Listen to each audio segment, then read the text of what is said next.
Hi guys, so today I'm going to show you how to make a pin the antlers on the moose game. My son is turning 1 next month, and for his birthday I wanted to have this fun game for the kids to be able to do. So I decided to do pin the antlers on the moose.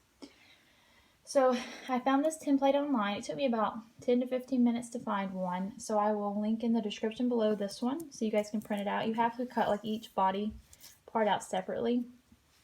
Which made this fun and easy to do for the antlers because I could leave the antlers off. Everything else is glued together. I done this on regular paper. It would probably be better if you done it on like cardstock or something, but I was at the library in a hurry. So it only comes with 2 antlers, which you could print off more, but to save paper, I just cut out these 2 and then traced it on the leftover paper and then cut out more so that I'd have enough for the kids to use. For them to pin it on, I'm actually just going to put double-sided tape here and then let them try flipping it over and putting it wherever they can find. This is really easy. The template was free. Just a fun, easy game for them to be able to play. I hope you enjoy.